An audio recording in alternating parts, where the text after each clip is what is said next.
You don't have to tell people who I am. People know me, people know Modi too.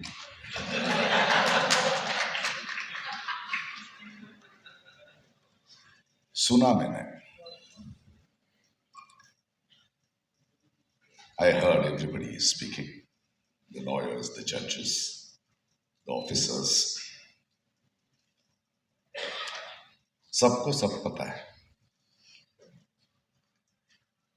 Everybody knows what it is.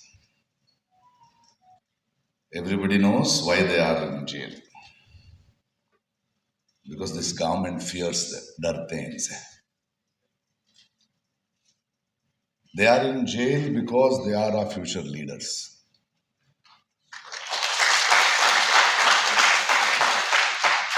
They are the young boys. पढ़े लिखे हैं. This government is afraid of them. And yes, they are Muslims. So now what is happening in this country, the story of my friend will explain what is the mood of this country. How this government, using institutions, can keep my young India in jail. Using institution, they can also stay in power. And ऐसा एक माहौल बन चुका है इस देश में. The example is my friend. In his own words, I would say. I will talk about him. I have a friend who fears only Muslims.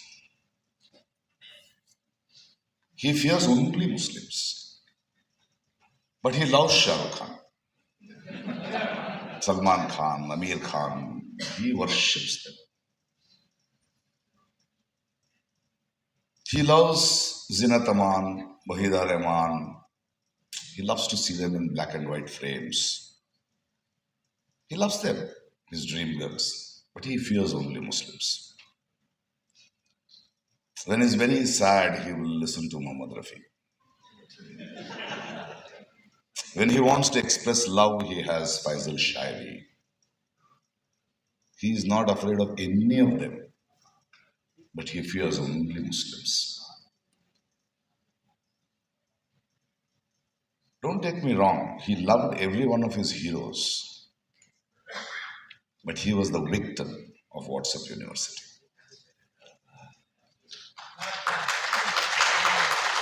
He was consumed by the rumors.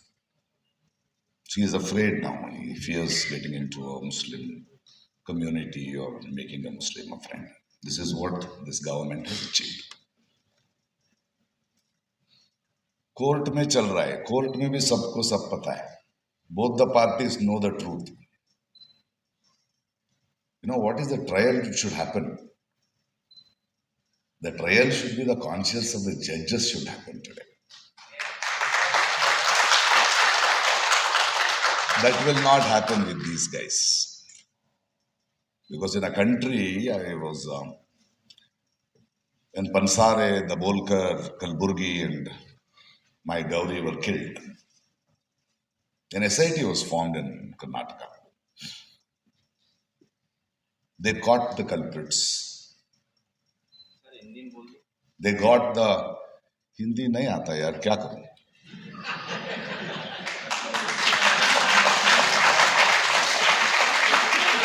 दिल का बात बोल रहा हूं, समझ लेंगे आप.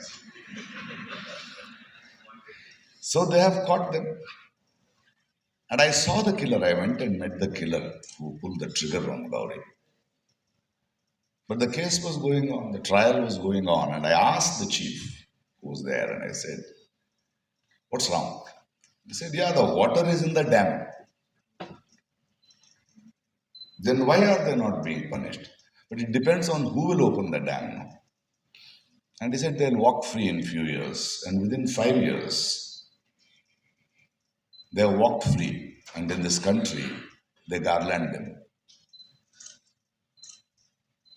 In a country where somebody buys half kilo of mutton after a hard day's work, goes home, and the rumor spreads. People gather around. Before he could think what is happening, he was pulled out and killed. He doesn't even know why he died.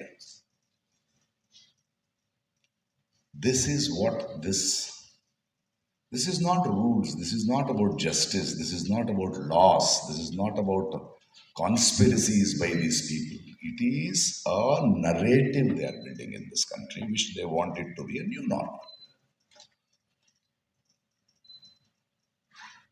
You all should understand that this right wing government and the right wing governments of the world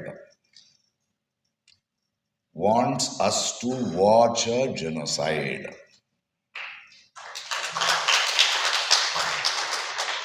They want it to make it into a new normal. The Indian right wing is waiting for Israeli to achieve their genocide so that they can do that too.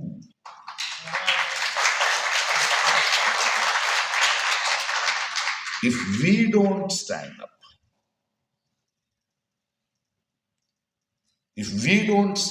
and say, no human is illegal on this earth, if we don't stand up and say, traveling from one place to another, a human being will move. This world belongs to all. These genocides will continue to happen if we are silent. The only way is resilience, not the courts. And I have hope on it. I wrote an article about my recent visit to Umar Khalid's house. I don't know how many of you have read it, and I've explained you that. Very recently, I was in Delhi for a shoot. It was night shoots, and I thought I'll go and see Umar's parents.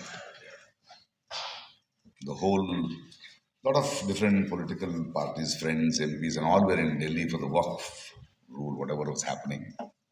So I called their friends, Nuno and others came to me, and I said, on the way I asked, how come you guys are with Umar continuously for the last 5 years?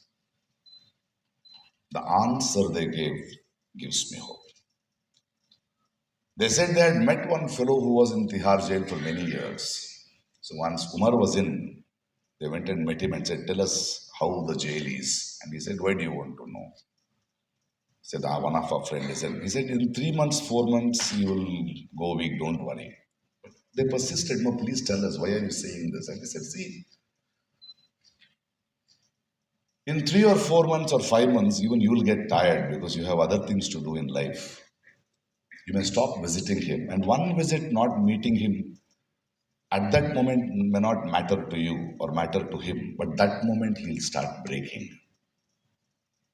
And you will never come bring him back. And they decided to be with him for the last 5 years, that somebody goes and meets him.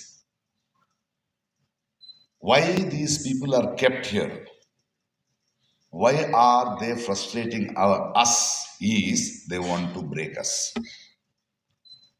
They want us to give up, that we will stand for it. The only way is to continue to stand. Continue to speak. बोलना है, बस सिर्फ बोलते रहना है. You have to raise your voice. And I always wondered where this resilience came of Umar.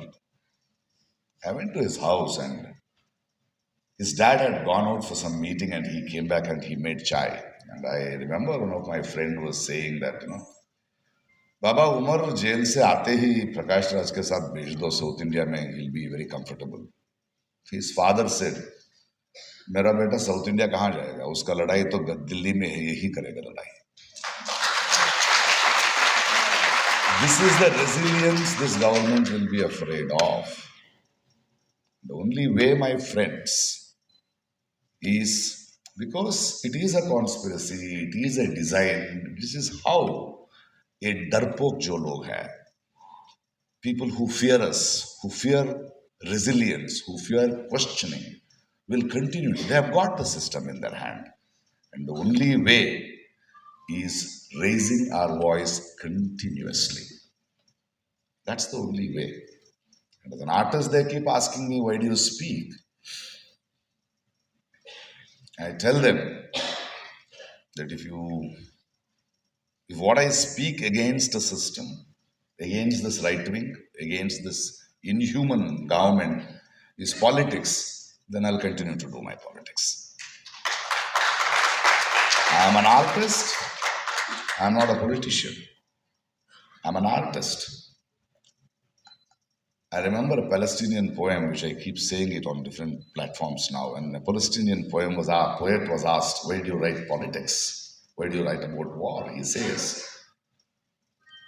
if you don't want politics in my poetry, I should be able to listen to the birds singing. In order to listen to the birds singing, the drones and the warplanes have to be silenced. So we have no time to think of our lives. We have to raise voices so that they believe, they will have the hope that they need not break. They will not be breaken. I'll tell you, the day these people break, they will release them on bail. And they will not break. We will not break. And the strength and the way ahead is raise our voice, keep asking questions. Thank you.